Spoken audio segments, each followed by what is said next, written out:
I called it, right? It's very easy to call something when I've no skin in the game. That's kind of what I'm saying, but also not. Like, you've got to have the conviction to put it out there. And so I'm not doubting that at all. I'm saying the next thing to factor in is, okay, when are you going to sell?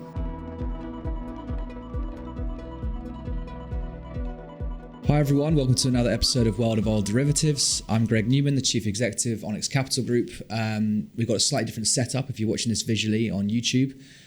We have changed the studio background basically so you can see a bit of the office, and I've got the research team here again today as normal, so Audrey, Vincent and Martha, and we'll just get straight into it. But just before we do, actually, again, just want to remind people, please click notifications to subscribe on Spotify or YouTube. We've got more and more people doing that and interacting. I've actually had some people reach out on LinkedIn with their views on the market. It was really great to see, really enjoying it. And it's really helping, shape the episodes as well. So please keep that coming. We'll get straight into it then. So the situation on flat price, what's happened, what's going on? You want to start, Vincent? Sure thing. So flat price, the whole market was breathing, waiting for the $100 to happen. And everything was lining up really bullish. WTI, Brent, in the data market and North Sea physical. And then what happened on Tuesday, Wednesday, prices corrected downwards and we're now into the low 90s, high 80s once again. Brent just really flirting around the $90 exact handle. So just when a lot of people thinking it was going bullish, boom, prices corrected south downwards. And sound like a Godfather thing. Seemed like, yeah. Because just to follow on from last week's podcast, we were saying that because of the CFTC report being lagged, we'd seen this resistance point in flat price, despite all the underlying time spreads and diffs going mental, like very much upward, a very strong physical market. We reached this resistance. So what was the evidence on Friday? Yeah, so if we bring up my screen, I can actually show you. So we did last week talk about, we anticipated those longs in the market to start seeing a decline and obviously shorts to increase, which is exactly what we did saw. So if you talk about, November expiry was around $95.31. And then into this week, it's just, we're back below 90 on Brent. So if I, again, show you this up on screen, current levels are 89.36 at this minute. So they hit it 3 month low on Monday, kept going down into Tuesday, broke through that $90 per barrel level, so into 80 handles, came back up again today, and now they're back down. I think what's going to be interesting as well is going to be the market reaction to stats today. So API stats released yesterday saw a 4 million barrel draw in US crude inventories. And the expectation today then is from the EIA is that it's going to be less than 500,000 barrel draw. So if there's anywhere in between, it's it should be bullish if we see a much bigger draw, because if again, like going back to the CFTC, this was Brent that we saw the money managers like exiting their positions in, but we didn't see that in TI. We're still seeing that length building up in TI, and obviously fundamentally it's a much stronger market. The stocks are actually tight. Rig count is going down. It's decreasing. It's like 109 less than last year's levels for This is why we exist, I think. Yeah. Because 10 years ago there was no point us talking, because it was hedging flows dominated so much that I think it was so reliable, or a lot more reliable, that you had an underlying physically strong market, the flat price would rally, and vice versa. Yeah. This is just yet another reminder that there's nothing bearish about the underlying market. From a physical sense, a physical signal sense, like looking at it objectively, differentials, stocks drawing, everything you could possibly think. And yet we kind of reached a ceiling on flat price, and now we're going lower and breaking 90, despite us knowing that trade houses and majors are very long. The talk in the industry is very bullish. So we've got to debate this out. This is what I think the value add is, right? And I think I think there's a few different things to discuss, but again, I said at the beginning, like someone reached out on LinkedIn recently as well about, you guys are kind of unsure about direction. I said, it's more of a volatility thing we're looking at. And I think that has kind of played out. We have obviously got more volatility. Prices down, could be down quite aggressively. Like you say, 3 month low, it could bounce back up quite easily. But the thing was he was saying, but you haven't considered the seasonal charts, which are pointing quite heavily bearish and have kind of played in and out like for the last, I guess, 3 years. Q4 being a bearish time, and I think people do look more and more at technical charts, particularly the traders without physical, right? The money managers. So I thought that was a good point, and that's introducing one kind of bearish argument. Ultimately, a seasonal kind of systematic play. There's that. Interest rates. Storage becoming expensive because of that. What thoughts on that as well? The dollar being strong dollar. China. So all these things, There's a lot there, I'd yeah. like to frame. Yeah, there is. But I said like the framing it with positioning, I think is the key part. Yeah. Because again, we know the physical market's really bullish, so that's that. Mm-hmm. But then we also know that everyone's already priced that in because they're long. I'm talking trade houses and majors who trade physical go, well, I'm looking at the physical being strong, so I'm long flat price. So there's not really anyone there left to buy on that sense. Mm-hmm. So it makes sense that the fast money from the money managers are dictating things at the moment. Yeah. And as you say, they got surprise kind of interest rate announcements and rhetoric because it looked like it was the end of this kind of raising rates environment, and that was shocked like last week, let's say. So that was a shock. Dollar rising, it's another reason to sell. Seasonal, another reason to sell. So there's quite a few technical things pushing sell side flow, I guess is the argument, and retail flow. So basically the macro fighting the underlying physical. And then products weakening again, not supporting those margins. I was going to get to that subtly, but just before we do, like I was just building up to the narrative that like we are where we are, and it's kind of confusing for people, right? Yeah. Like how are we not rallying when all these things are aligning? So I think what we just said about the macroeconomics, but interestingly enough, the demand destruction theme that we were discussing as well, that I think at least is getting more attention in the media and more of an excuse of why we shouldn't be rallying, not excuse, but a justification for why we shouldn't be rallying. And OPEC came out on Monday, didn't they, and said, we're not worried about demand. And I think that was a thinly veiled way of saying, we're not worried about demand destruction at these levels, you are. And but at the same time, traders from a retail macroeconomic side of things seem to actually be worried about that. And then, sorry, to lean on what you were saying, and now we have got a bit more evidence coming in just in the last couple of days, which is the refinery margins getting obliterated, right? So I kind of dominated that, but I just wanted to get that out because it's quite interesting and quite emphasizes what we're all about and what we're talking. So, or do you want to talk a bit about that product side of things then? Yeah, I mean, first of all, if we jump back, so everyone is kind of, from the beginning of the year on this podcast, I know we've mentioned the China demand story, and obviously they did have PMI data coming out the weekend, which was quite supportive, a healthy economy there. But, the narrative now is, their stocks are quite full and they're now not importing as much crude oil and they're actually exporting a lot more products, which is obviously going to weigh on the products market a lot more. And then I'll talk a little bit about gas oil in a minute, but that's obviously one thing now is, as you mentioned, OPEC is not worried about demand, but we probably should be because this is like the main economy in the biggest crude importer. If they're not importing the crude, then this, these cuts aren't as meaningful as we initially thought. And again, like I said, if they're exporting products, that's again quite a bearish sign going forward. Then there's also the the interest rates seem to have really spooked the market. I mean, we're at 5.5% for US interest rates right now, and obviously data came out as well that the US jobs market is really, really strong, which is obviously putting fear into the markets now that we might see another interest rate hike. And then obviously that kind of plays into, that's going to make storage a lot more expensive now. Yeah. So there's all these things go. So all the market is fighting for, homeostasis in terms of sentiment, right? Yeah. And I think there's still too much recency bias that we didn't rally meaningfully above $100 per barrel in Brent last year when it was the world's tightest ever physical market. Yeah. And now we're getting back to similar kind of things on crude.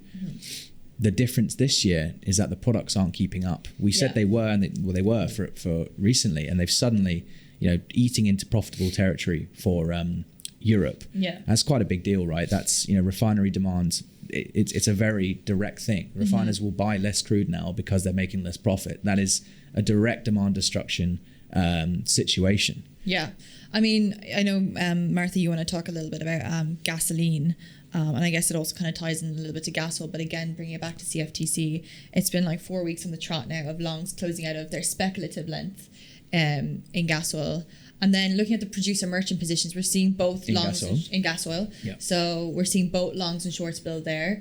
It does seem like the length is outpacing the shorts from a building perspective, but we're still seeing the shorts coming in from the producer merchant. So it kind of seems like that market as well, it's a little bit more risk on than maybe RBOB because we're seeing the producer merchants in RBOB. Hang on. So the money managers will give you the indication of spec outright risk. Yeah. But I think the confusing thing about the producer merchant end user section on CFTC is it's mixing up so many different types of traders. Yeah. So if we bring this up on screen, actually, Martin, so we can see. But I was just going to say that the end user is in that category. So the building up length and gas oil makes sense, right? There's a lot of hedging. Yeah. As we get into Q4, people filling up their storage, people probably hedging, locking in these levels.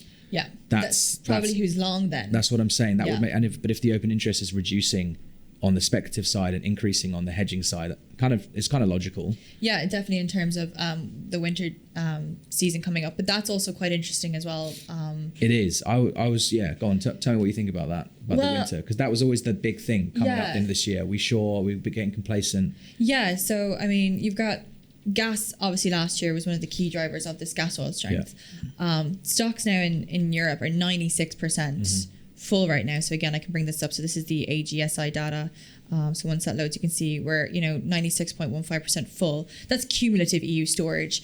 But also, I mean, you can go down a rabbit hole of weather analysis on this El Nino things. But what I've been kind of reading, general consensus is another warm winter. Then you go read another source and it's going to be a cold winter. So it's really hard to tell. But what's clear is like there's not an overarching kind of narrative for it's going to be a really, really cold winter, and obviously right now we're experiencing a heat wave in Europe, so there is no heating demand, and we're in October now, we're in Q4. If we're not, and I mean, remember last October even we had a really sharp cold snap. Remember there was ice and everything on the floors. Like we're not seeing that. I'm going to Paris at the weekend. It's going to be 26 degrees. Yeah, it's mental. Okay, so that's all very and then logical. You've got Russia then as well. Sure. What I was going to bring in was a new power trader was actually saying, well, there's a few expletives in here, but let's destruction of demand from his point of view as well, right? It's not just an oil destruction of demand, as you're saying, that if the gas is full or nearing full, there's lots of reasons why the EU are continuing to front load their supply in order to finance their long-term green plan. Yeah. But actually carbon prices just broke through or getting close to breaking through $80. And it's quite a significant level, and there could be some decent momentum behind that short. Seeing carbon as kind of a luxury good at the end of the day. Are Europe able to really convince the rest of the world to apply and pay these like very high prices to avoid using fossil fuels? Doesn't really seem like they're in a position to do that right now. So carbon prices getting even weaker. It just gives you the state that actually genuinely we are in a demand destruction environment, or at least just not needed at these levels. No one needs to panic buy. And it seems like there's decent justification of this being about, a psychological level at $100 per barrel. I don't think anyone really believes it, which is what, at least that's what the positioning is suggesting outside the trade houses and majors. But it's super interesting. I mean, the good thing for us is that it is interesting in the sense that there should be volatility because of conflicting opinions. But I guess we've got to, surmise. And again, like this guy was saying on LinkedIn, it's a bit of uncertainty. You've got to wait a couple of weeks. That's kind of what you guys are saying. I'm agreeing. We've not really been that clear on this because the only thing we've been clear on is that there should be volatility. Yeah. But actually, is there a bit of a bearish argument coming in? Definitely more in products for sure. I mean, Martin, you've been looking at gasoline this week. If we could get the refinery margins up, as you were just saying, the refinery margins in the front and the back have just been so heavily pressured. I think in Europe we lost. So what are we looking at here? Yeah, this is M1. We've lost $4, over $4.60 in M1, and the largest contributor is, of course, EBOB. So if you guys remember last week, we were kind of discussing this. Of course, it was a bit to a lesser extent last week. And we're saying EBOB has been smashed, kind of why? And we didn't really have an answer to that. Why? Obviously because of rubber. And we're saying maybe, it's just poor demand. And though, of course, that poor demand's been seen in the stock build, and especially the stock build seen today in the API. In the US, if that's lived up to, what is that, 3.946 million barrels of the API. Really so really, really big.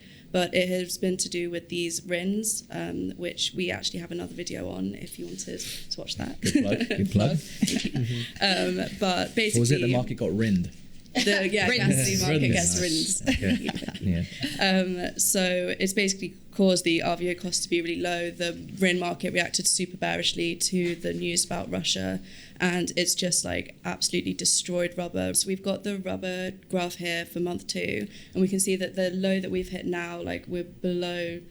I know the other day it was below 8, but I can't be sure now. It's less than it was like this time, early September last year, I think was when we were seeing another really severe drop after that kind of end of summer season. But it's a really, really extremely low value for the rubber to be at. And what is something that's quite interesting that I've had a look at is the difference between like the price at the pump for the end user and the price of the RBOB futures. So there's become such a disparity between that now that there is a lack of demand destruction. There's a 15% disparity, I believe. So what's interesting is that even though rubber is really weak and RBOB is really weak in the futures, the end user isn't seeing the kind of good effects of this. There's a 15% disparity between the average US price at the pump right now and the for the future for rubber, I think the front month. And so you're not getting that kind of prompted demand that you'd get when, you know, especially gasoline is at really low prices. Which is an interesting kind of flip side to the demand destruction story that we're looking at in so many other products. Well, because it's lagged, I guess. So they'll get their relief in a couple of weeks. I mean, yeah, it would be interesting to see that. I guess I wonder as well, just like from a psychology point of view, have consumers gotten used to higher prices too? I mean, you know, again, is this kind of recency bias? Like, you don't think... Well, that's what I was suggesting, because it was made such a big deal out of last year that people did start like almost being told to stop buying because it's so high and whatever else. Yeah, I almost feel like it's happened more naturally this time, and maybe it's in people's heads than the end user. You know, you've seen these prices before. You know, and also like I guess if we're in the market and we're reading these like news in Russia and about Brent, and like we can see why it makes sense that prices are so high. But if you're just, I mean, I'm not sure that like my friends who are like a school teacher are aware of why prices are high at the pump, but they don't care. They need to get from A to B to work. Right. Kind of got no choice. And I guess, are they just kind of accepting of that as well? And then I guess, you know, in the US, it's the same. It's like, if you want to go on your trip, are you just going to not accept the price at the pump? No. Yeah, when you say accept, it's not 0 or 1, right? It's like a kind of like, I was going to go on that trip with the kids. But it's a bit more expensive. And then just even that, and you compound that over, 10 plus million people, and I'm pretty sure it's going to have an impact at the pump. Yeah, and I guess what you're saying is we haven't seen that yet. No, so not yet. Not in like end user prices, but in terms of the financial flows, I know that in the EBOB crack, we're seeing pretty good buying at these low levels in the front. I think in the back, we're still seeing really good buying. If you pull up the forward curve, you can see that the structure is just... so we're getting a really like heavy contango structure into the new year, and we've continued to see like quite decent buying in the Q1 throughout this whole time of like the prices being really, really pressured. And just now, if you pull up the I'm telling you what to do. If you pull up the COT dashboard, you can see that the 7-day market trading split in the EBOB crack for November, and day on day we have been seeing this long interest increase. But interestingly, just looking at the OI, we've had a day-on-day decrease in the OI from over the weekend up to the 4th.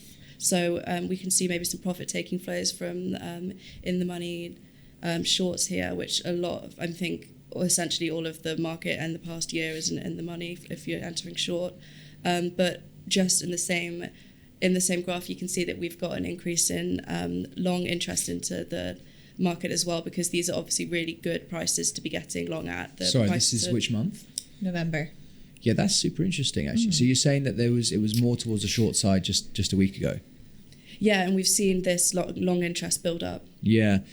The thing about gasoline is like there's no natural buy side hedger, because the end users, you know, the person in the street, and there's no real utility. I mean, it is like the BPs and all that, but they've got that in house. So because of that, it tends to be the buying. People always have to be long essentially on a speculative basis. You're either long at low prices and waiting, or you're kind of waiting for it to go down before you buy. It essentially seems to be the cyclical nature of the market. Yeah. Some brave people do get short gasoline. And I think typically like the ones who are very good at it do very, very well, because it's just so volatile and anything can happen. And look at Q3, right? All these things in a row. Hurricanes, outages, all that. Nothing really materially that big of a deal in physical, but it just went, you would have got completely ironed out being short essentially. Yeah. So you need to be very brave to be short. So can we see on that basis the counterparty data for EBOB crack, or on the way down, the sell side? Yeah, we can accumulate it. So this is kind of for the last week, flows in the last week. So you can see refiners selling, trade house selling, some trade house buying. So the refiners and the trade houses. So mostly refiners and trade houses selling. So but explicit refiners doing the majority of the selling on gasoline makes a hell of a lot of sense. yeah, opting Q1. And then trade houses, obviously a lot of trade houses have refiners as well. So I mean, there could be speculative shorts in there, but I think that that was what I was expecting basically. So why have the refiners been rushing in to sell on this way down? I think it's the classic mentality of any hedger, anyone with a spec position. Like it's the same thing effectively. Like you're implied long gasoline cracks because you're producing it. So if you sell, you're hedged neutral. If you don't sell, you're long. So I think if you know you're long and then the market's starting to move down aggressively, you rush in to sell. That's just a typical mindset of a FOMO type trader. Yeah. And it's how most people operate. So you do tend to see, people love to blame CTAs for exaggerated price action, but I think it's a lot, at least in swaps, it's always like the human mentality of not wanting to miss out and getting panicking and thinking, oh shit, I've got to sell. So I think that would be logical. Like the argument here, I guess we're building into a trade idea is, the gasoline's been getting pretty smoked. Oversupplied on RINs is a good argument. Demand destruction, stock builds. Yeah. It's had a decent momentum short. Maybe this has been jumped on speculatively on the RBOB side, but at least on the EBOB side, there's been a lot of reactionary hedging, let's put it. At least that's what the evidence is saying from the counterparty data. And now we've gotten to a certain level where historically, and given the kind of year in, year out performance of gasoline cracks, these are good levels to buy. And now we're seeing people buying up Q4 cracks, essentially, NOV and DEC cracks, Yeah. I mean, if you look at the prompt crack right now, it's around $5. Yeah. So I think this is a contrarian trade. So you want to be careful about, it's good. She's got the graph up there. This is EBOB crack in November. So it started to level out. You can see a bit of a buying dip, I guess you could argue, and then it's come back down again. So it's always a bit of a risky one to just pile in because you think, the narrative works.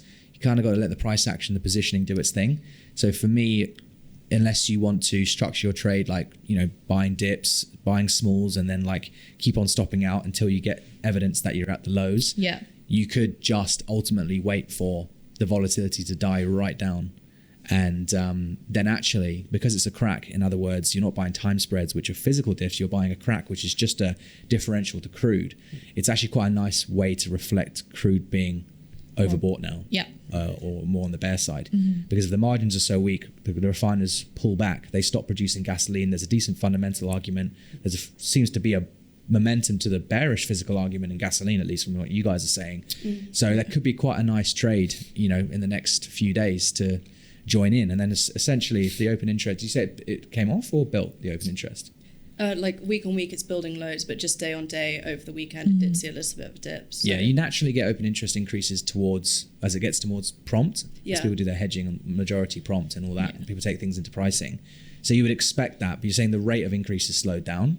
So you would think, it's kind of getting towards liquidation point for the people who were long and stopping out possibly, and then new longs building up. So if the volatility dies down and traders are getting building up their length, there's a decent amount of protection because there's a decent amount of new risk there, and you've still got a while for this new trend to start. So it's not at the overextended end, right? When you're just beginning of a new trend potentially. That's a great time to put on a long trade.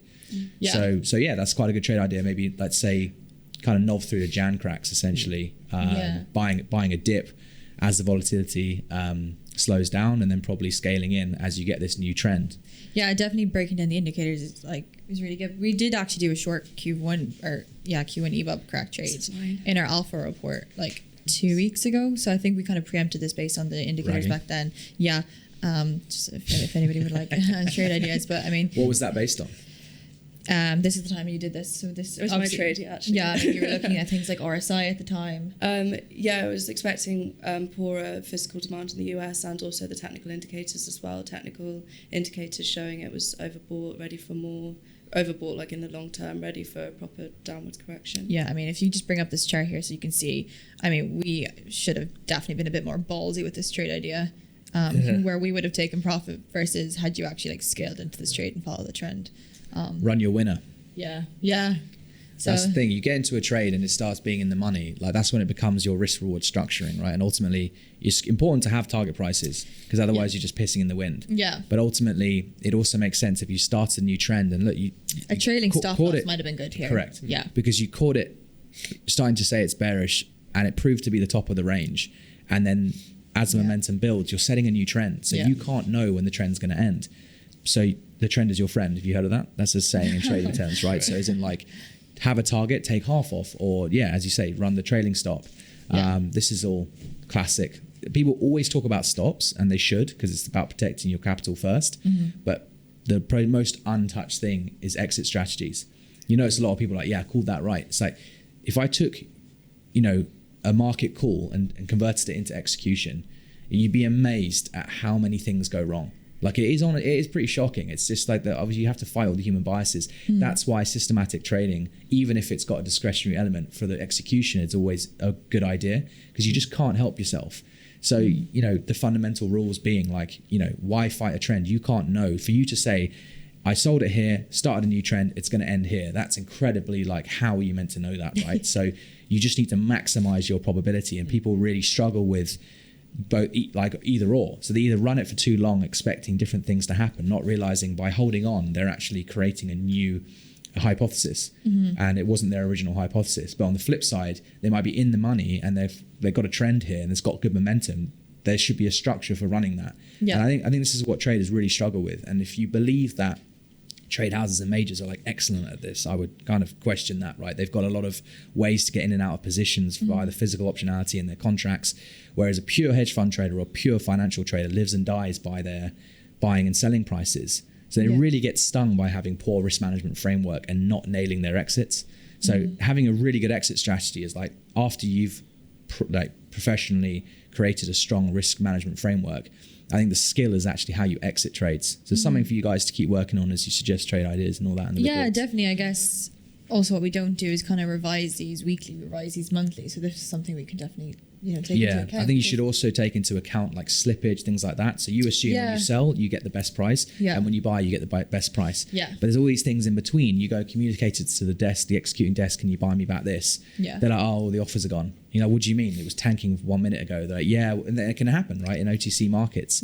So, there's skills in executing trades based on liquidity as well. Like ultimately, like, especially if you have bigger size, and if you're suggesting trades, you're not suggesting people have like 1 KT on, right? These are like more bigger trades that people are trying to make genuine big sums from. So they have to consider liquidity. If they only want to get 50 KT off of an EBOB crack in one hit and one level, then they want to actually be buying when the market's got some decent selling flow. And you don't say, oh, well, I'll wait for it to get a bit lower, because that's like a futures thing, right? That's assuming there's always liquidity. You've actually got to be opportunistic about liquidity as much as the price. So there's so many things to actually factor in. So I know you guys are doing technical charting. But if you can actually bring liquidity technicals into that as well, that would be super interesting. And we do them on our dashboard. It's just something we don't like actually show in the report. But we have done some like actually EBOB trade ideas off the back of this.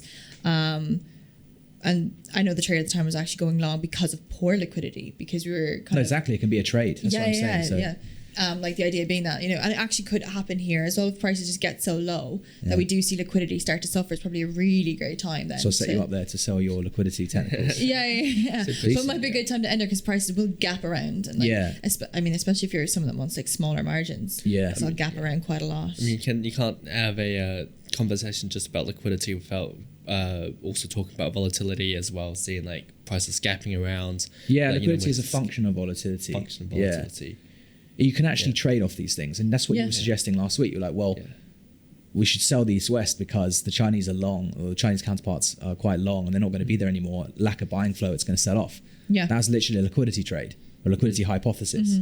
So it's definitely, we should incorporate more of this in these discussions, and this is where can I actually just like give myself a little bit of a plug there? Go on. So the East West did come off, or it did. It was we said East West is probably going to struggle. Fuel and NATFO from memory, so this the NATFO trade came off as well. So this was last. So again, don't get too cocky, right? Because you've actually this is over a $10 drop. But you've got to sell it. You've actually got to go sell it. And I guarantee, this is so funny you say this, right? And you should be proud of getting. I called it, right? It's very easy to call something when I've no skin in the game. That's kind of what I'm saying, but also not. Like, you've got to have the conviction to put it out there. And so I'm not doubting that at all. I'm saying the next thing to factor in is, okay, when are you going to sell? And I tell you, like, it's actually in my book. I'm not trying to plug that, but it's just one of the stories when a junior we had a long time ago was, I want to buy fuel oil cracks. It's really bullish. Done my research, hypothesis this. I'm like, okay, great. I come at the end of the window, like, okay, so the market's like rallied. You must be guys must be making money. It's like, oh no, we're short and we're losing money and we can't get out. I'm like, what the hell? And they explained it like, well, basically we saw the buying. We're like, no, that's way too expensive. So they actually sold, being like, we can buy it back cheaper and then we'll overbuy and then we'll get it long. I'm like, think how many things that you're trying to finesse the market. And it's really ironic because a lot of the juniors, when they come in, they say, I don't really have the right to have a view because like, who am I? I've not been in this market. I'm like, the ironic thing is, like we're discussing, there's so many different ways to have a view. You just got to have conviction. The real skill is in the execution and risk management. So just because they didn't have, well, maybe you can hypothesize what they were lacking. Like in my mind, there was a lot of arrogance there, thinking that they could finesse, one, but two, they probably panicked seeing the market. They bought it, or they wanted to buy it. Sorry, they were bullish, and it rallied loads. They actually might have overwhelmed them. They're like, oh shit, like, this is not quite what I expected. So maybe they had this vision of their head of how it's going to go. It didn't happen. So they panicked and they ended up selling. And it's like a fear trade. Yeah. Like they should have been like, well, it doesn't matter what the price is. I'm bullish. Therefore, the next offer I get, I'm going to lift it. Because if I don't, I'm going to miss the next level. So your East-West trade, okay, great idea. But part of your hypothesis was liquidity drought. Yes. So if there's a liquidity drought, you better sell immediately. And you better hit the first bid. And you can't be all like, that's a bit too cheap. Maybe I'll wait for this, maybe wait for that. Part of your hypothesis is that there's going to be a liquidity drought. So what are you waiting for? Do you see what I mean? That's how you can. Or you just want to end up in the trade anyway, even if you're too late. So you're down $10, but I wasn't in the trade. Yeah. So those are the things. No, I'm not having a go. It's great stuff to add next time because. And that's why hypotheses are so much better than just saying up or down. You're like, why is it going to go up or down and how? And you've done all the work. Yeah. So now if you go and execute that trade, you would have said, what, Monday morning or even Friday night? Because it was about the Chinese holiday. Yeah. So, I mean. So would you have sold Friday night or Monday morning? Friday, because Monday morning is their Asian trading time and they're not there. Yeah. So it's already too late. Yeah. Do you see what I mean? Yeah. And then how are you going to get back out of it? Do you think, and maybe like, your experience? It dumps $10. Oh no, sorry, no, I agree with you. But my question was, they all run back, and you haven't taken profits. It's the same thing on the taking profit. Do you think people overthink things sometimes, like juniors especially? Everyone just completely overthinks. And to be clear, no one gets over this fully, which is why I think systematic trading or systematic execution always eventually takes over. If you look at hedge funds who've been doing this, FX systematically, equities, there's still a lot of discretionary hedge funds out there, but a lot of them have execution support because you can't trust yourself. In an OTC market, when it's people as well, it's not systematic. Like you fall foul to every type of like game out there or bias out there. Yeah. And so, it's really, really, really difficult. You have to be trained. Like I'll give a lot of credit to how I was trained by Alf and then how that was put in Mandara. It was like, people used to take the mick being like, you guys are so like, buy, sell, oh shit, it's going up, sell. Yeah, but at least we were absolutely rigorous with our risk management. And we'd rather take 2 pennies 1,000 times rather than twice take 50 pennies and potentially lose 200. Do you see what I mean? Yeah. And like it was the way of being super disciplined and that building over time. That like I can't tell you how much that was whipped into us. Yeah. And I think without that, it's real struggle. It's like a real like endless kind of journey. And like the traders do, right? They put on their even the most senior traders put a review on the chat going, I've been a shit trader lately, and this is why. Yeah, and it's great to see that. 99% of the time, they didn't stick to their rules and their discipline. They let biases get in the way. They were tired. I don't know. They're trying to do things like trade the P&L rather than trade the process. If you know what I mean. Yeah. Things like that. So we're all full. That everyone overthinks all the time. Essentially, is the answer. Yeah, no, I mean, I'm even seeing it. Even we're obviously trying to train up a whole research team. Which again, I mean, we don't have to do the risk management, at least, we don't have money on. But you can start to incorporate it because that is the beauty of our data and what you're saying. You got an eye for it, but you need to just start incorporating it more and discussing it like we are, which is great. Yeah, but I mean, like in terms of like training them, I think in the beginning what you tend to do is just trying to look at absolutely everything. Yeah. And then you end up with no view. And that's a good point. Like, how do you defend? At least pick a view and stick with it and defend it properly. And just build rules around it. Yeah. So if you're bullish, okay, let's flip the argument. You were bearish East-West because of a liquidity drought. Yeah. And then the Chinese were all in buying. What do? I panic and stop out. No, yeah, you panic and stop out. Yeah. No, that's not wrong. Yeah. Because your hypothesis was that they wouldn't be there. Yeah. So if they're there, why are you still in the trade? That was the reason why you were in the trade. So, okay, panicking maybe not, but like aggressively exiting the trade in a disciplined manner because you gave yourself a rule there. But what you find people doing is, but thing is, I'll wait a bit and maybe if it gets to here, I'll do that. You're like, that's not trading, that's gambling. Yeah, that's like sooner or later you're going to be mortgaging your house to put this position on. That's how those things happen, because there's all this crap going on in your head. Yeah, no, it's really interesting. I'm just $10 dump, just plugging that again. Yeah, there's a lot there. But and you've obviously got Europe on that side too. I mean, I've put that whole hypothesis based on Asia. I mean, I didn't take into consideration what if Europe absolutely tanks. That's a good point, because you were saying actually you felt Europe was still supported. It was, yes. Yeah. And it did actually come off a bit. I think actually Thursday it rallied really aggressively. But you understand it's not important why it really happened. You just gave yourself the best chance to be right. And part of that is by putting in strong risk reward framework. I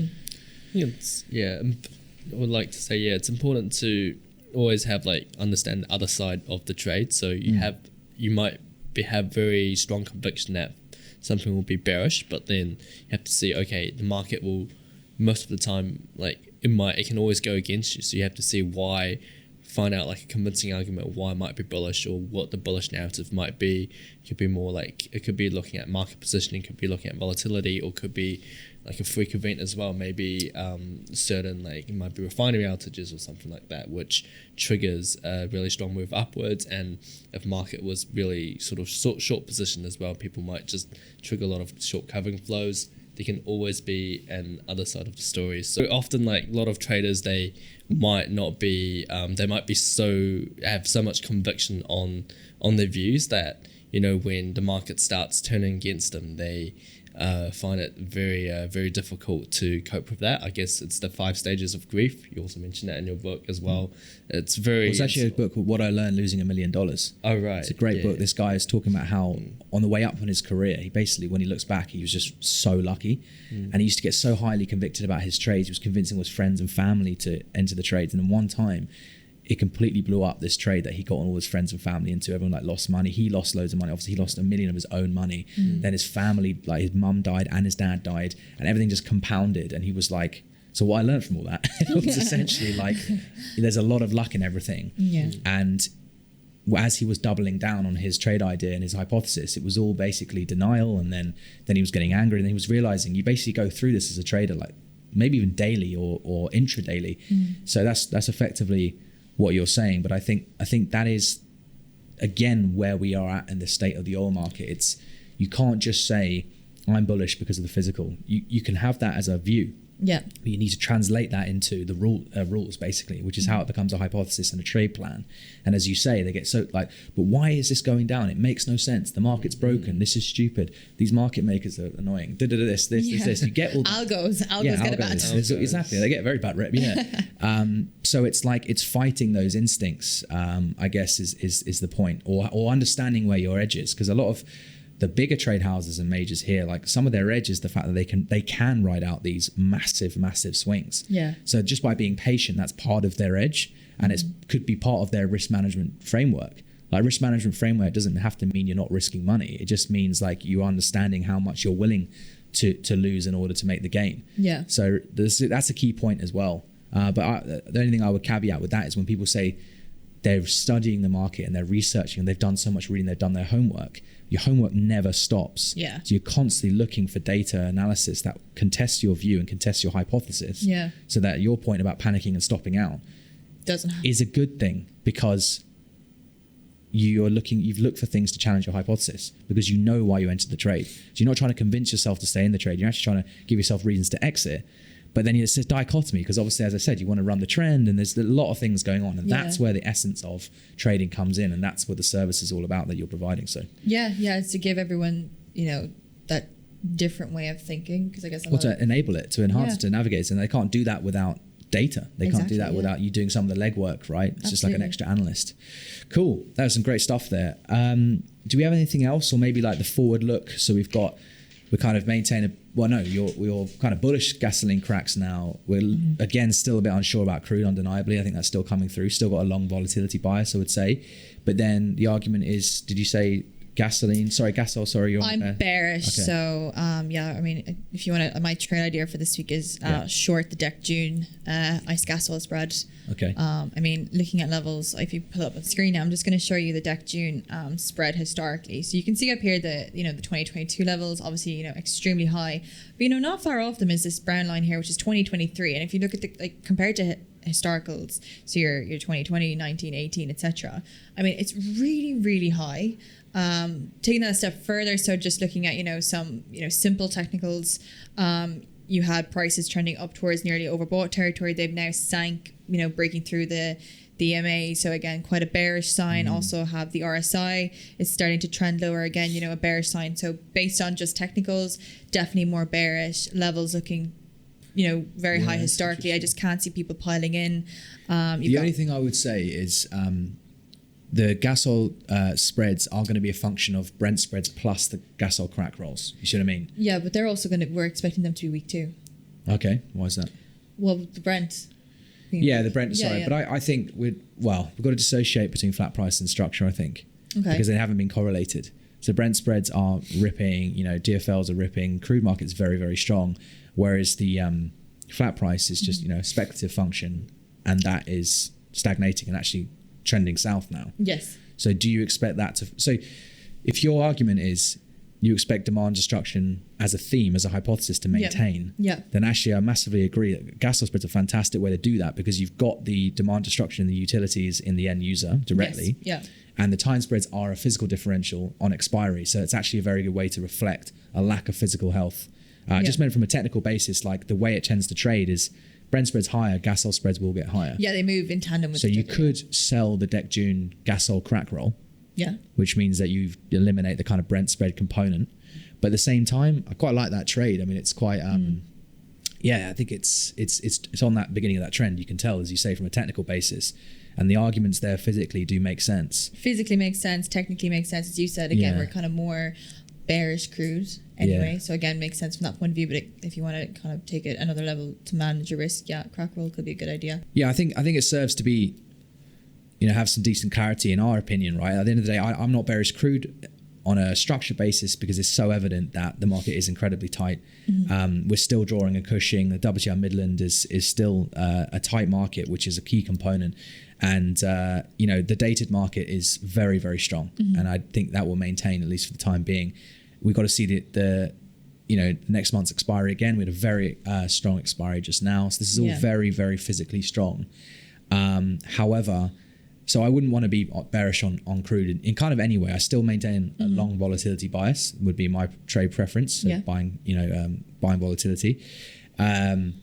But I like the product side of things, like the Deck June even, or the Deck June crack roll, because the longer term play here is that we don't like these levels, and the market doesn't like these levels from a physical point of view, from an end user point of view.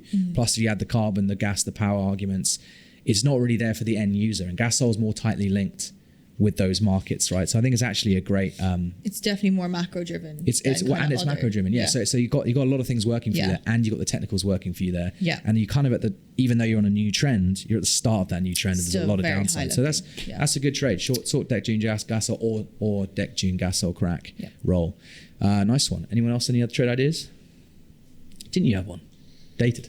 The dated, on two sides actually. So this was mentioned in yesterday's data report. So on the back of very strong data, we still hold a bullish view in October weekly rolls. But on the other hand, Q4 DFL seemed like a good level to go short. And also when the market, if and when the market flips, it would be the November weekly rolls that will be hammered down. So in the prompt weeks it's more bullish, but then on the more deferred weeks that's more bearish. If weakness was going to happen, that would be from the time when like the November barrels are starting to price. So basically, because what you're saying is the October cycle at the moment is unbelievably tight, cleared. It's going to continue to price out strong. But you're saying that it looks like the November loading cycle, there's a bearish sentiment to it. There could be bearish sentiment, or because of the margins, you're saying, or because of both the weaker European refinery margins, as well as seeing like it would be actually for players psychologically, it's dangerous to go against the trend right now. If for properly bearish players to come in, catch a reversal. Right now, there's still a lot of bullish momentum. Any bearish stuff going on, that's more considering people taking profit, or if market is saturated to the long side. So any bearish momentum that would have to probably come more from the deferred. Yeah, also, I think I see what you're saying. So there's a risk reward skew, right? Yeah. So as in, like, whenever you go into an OPEC meeting, for example, or even stats, you're like, if the stats are bullish, buy. If they're bearish, sell. It's not really like that. So you've got to see how the risk reward is skewed, and that's based on market positioning, right? So going into these stats today, for example, if gasoline does build as much as the API said, you're saying that's bearish, and obviously it is. But again, you've got to look at the positioning, though. We've already said there's been a lot of selling in the last couple of weeks. Who's left to sell? Yeah. Actually, people are picking up buying. If anything, they're wanting bearish stats. So there's a weaker sentiment temporarily. People start selling and they pick it up lower because they're looking at accumulating length. So you've got to be careful. So I guess what, Vincent, you're saying is, from a risk reward skew, because we are genuinely so high on an outright level on November DFL historically, if there is any demand destruction filtering into the refineries' lack of buying, or there is a new bearish trend starting to maintain, then if you had to pick something to sell on the board, it's NOV DFL, because it's got so much, the risk reward skew is so to the downside. So it's how much more can it go up when we've got low margins, when we got demand destruction, versus how much could we go down if everything starts to flip and get bearish. That's essentially what you're saying. Yeah. I like that type of thinking, because again, it is about risk reward, like we were saying earlier. Like, I know it seems silly, but I certainly used to make trades like that all the time, because you're like, if I'm just got a short bias here and I kind of recycle, like market make whatever, I just can't, even if I end up getting this wrong, how much am I going to lose? Like, I could lose like 20 cents. But if it starts to trend lower and people kind of confused why, and all the panic sets in and it aggressively moves down, I could make $2. So you're risking 20 cents to make $2 purely on a technical basis, and you don't even care about the fundamentals. I think that kind of worries some people when you talk like that, because everything has to be about physical, but that is absolutely true. So are you explicitly saying that's a trade idea, or was it just kind of an observation? It can be a trade idea. It is a trade idea. Okay, ballsy. So long October versus short November. So basically long October into NOV rolls. Okay, cool. Anything else, Martha? Any ideas? You're going to stay silent. Okay, nice one. All right. Well, that was really interesting. And again, please reach out if you've got any questions, thoughts, ideas. I think this discussion's it's always way more interesting when people are more involved. So thanks out there for listening. And again, please click the subscribe button wherever you're watching or listening. That will really help things for us. And speak to you again next week.